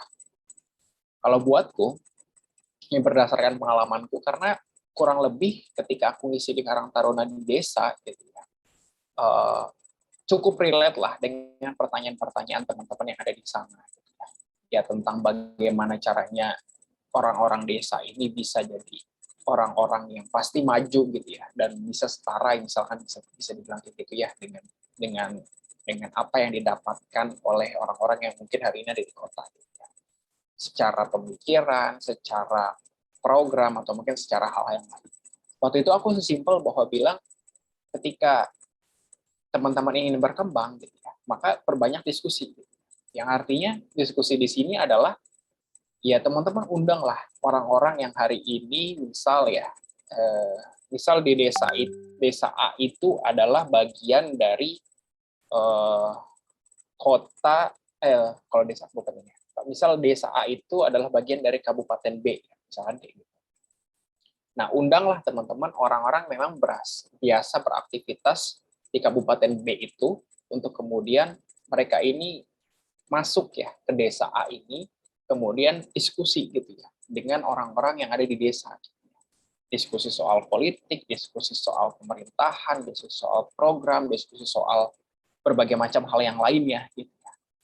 Nah, sehingga dari proses diskusi itulah ya, secara pemikiran, secara pengetahuan, kemudian secara mental, kemudian secara akses gitu ya ke pemerintahan gitu ya. Ya teman-teman bisa The mendapatkan site itu. origin testimonials widget. Itu adalah hal yang menurutku In hal your yang paling testimony. dasar dulu. Jadi teman-teman undang dulu tuh orang-orang yang ada di kota, orang-orang yang bisa beraktivitas di kota, orang-orang yang biasa beraktivitas di kabupaten, undang untuk kemudian mereka itu diskusi, sharing gitu ya, dengan teman-teman yang hari ini ada di desa. Gitu ya. Bukan untuk menggurui ya, tapi untuk berbagi, ya. Berbagi pengetahuan, berbagi pengalaman, dan berbagi apa yang memang bisa dibagi. Nah, hingga akhirnya nanti akan semakin banyak diskusi itu ya. Diskusi yang timbul, hingga akhirnya pasti pengetahuan akan bertambah, mental juga akan terbentuk ya, hingga akhirnya menurutku apapun pasti akan bisa dikuasai ya. Soal politik, soal program, soal pemerintah, soal akses, dan soal-soal yang lainnya. Nah, itu yang paling penting dan yang paling utama. Diskusi. Ini perbanyak diskusi. Itu yang pertama. Dan yang kedua, ini mungkin aku kurang paham ya, karena pasti setiap desa itu karakteristiknya beda dan kondisinya berbeda gitu ya. Cuma waktu itu aku ngisi di salah satu desa yang memang tingkat partisipasi dari anak mudanya itu cukup rendah gitu ya. Nah, sehingga mereka juga bertanya tentang bagaimana cara untuk meningkatkan partisipasi. Dan buatku selain perbanyak diskusi gitu ya, yang harus dilakukan oleh orang-orang atau mungkin anak-anak muda yang hari ini di desa gitu ya, yaitu soal ya gimana caranya membangkitkan semangat anak muda yang lainnya gitu yang ada di desa. Kemarin aku menyampaikan saran bahwa cobalah adain ya, karena sekarang anak muda itu lebih senang kegiatan-kegiatan yang memang lebih fun gitu ya, lebih menyenangkan gitu. Kemarin tuh aku sampaikan bahwa cobalah untuk ngadain makrab gitu ya. Yang makrab ini memang mengundang semua orang gitu ya, yang ada di desa, semua anak muda yang ada di desa. Hingga akhirnya di situ mereka akan berkumpul, mereka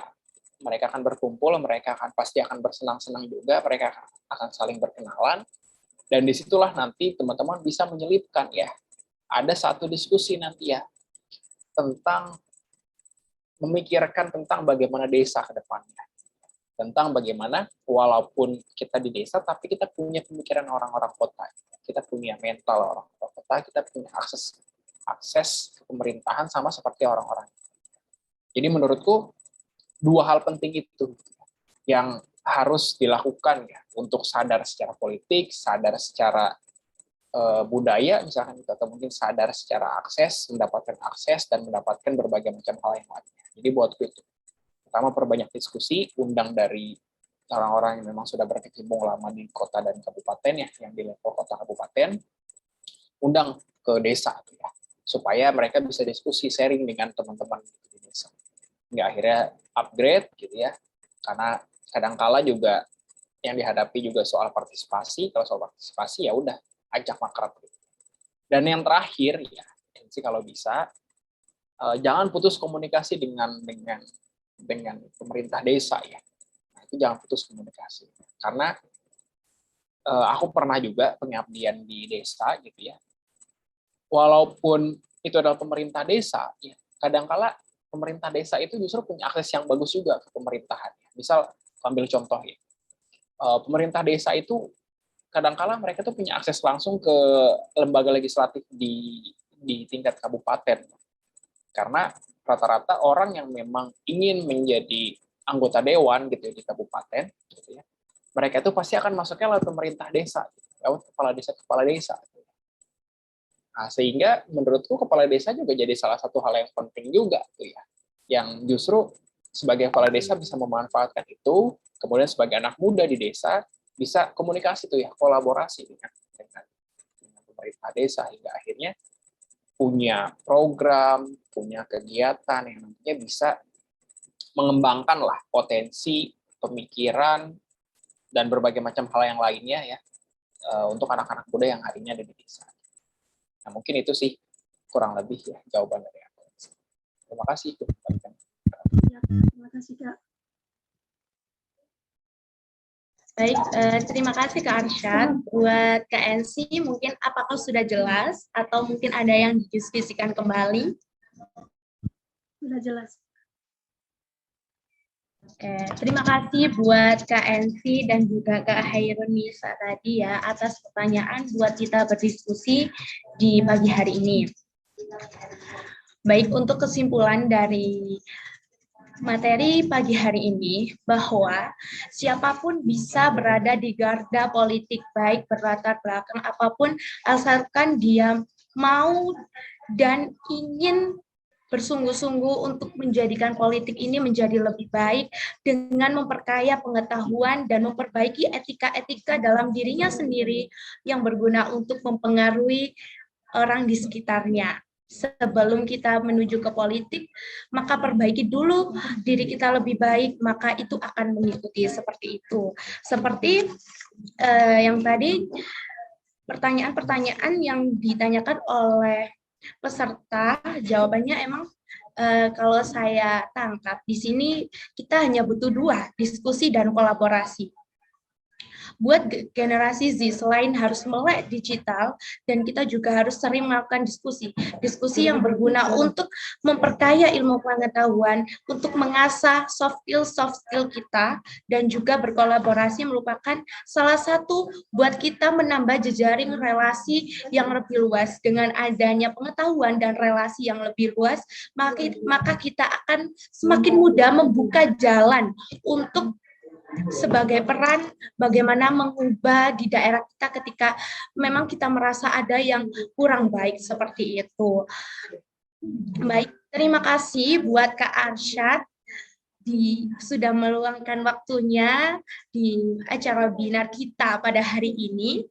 Untuk selanjutnya, yakni sesi penyerahan sertifikat kepada narasumber Kak Faiz Arsyad, RSP.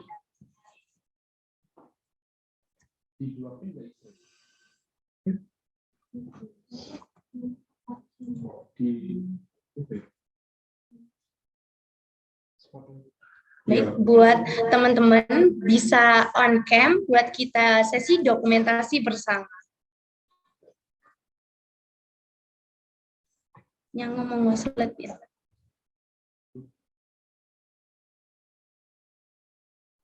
Oke, udah atau belum ya? Belum, Kak.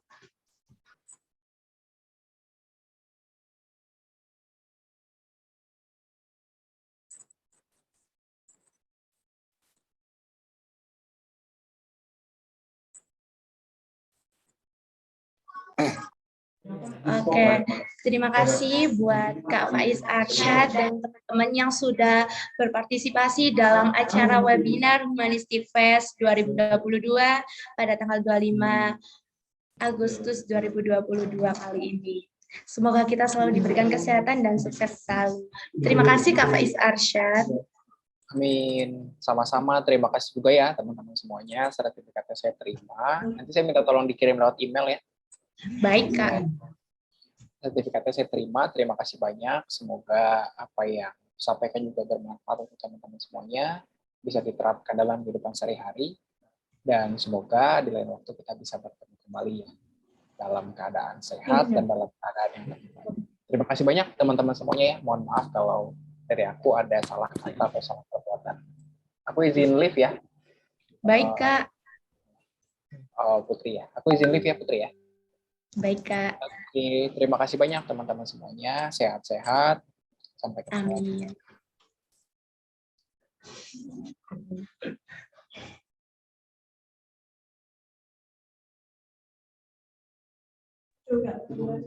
Baik, teman-teman, karena diskusi ini Sudah selesai, maka untuk selanjutnya saya alihkan kepada moderator kembali. Terima kasih. Wassalamualaikum warahmatullahi wabarakatuh. Salam sejahtera untuk kita semua dan semoga selalu diberikan kesehatan dan kelancaran dalam berbagai aspek kehidupan kita.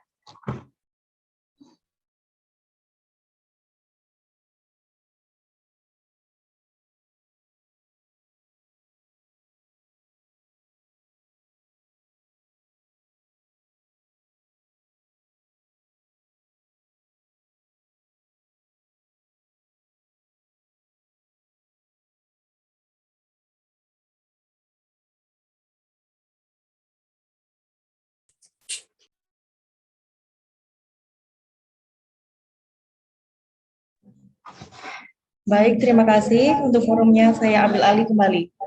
Terima kasih banyak untuk narasumber kita pagi hari ini, Kak Faiz Arsyad, SP, dan juga moderator kita hari ini, Kak Putri Desi Andriani.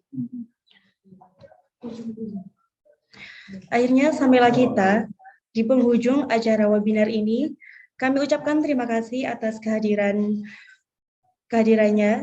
Dan kami mewakili seluruh panitia mengucapkan mohon maaf sebesar-besarnya apabila ada salah ucap atau hal yang kurang berkenan di hati para hadirin. Terima kasih dan juga sampai jumpa lagi di webinar Humanistic Fest tahun 2023. Wassalamualaikum warahmatullahi wabarakatuh.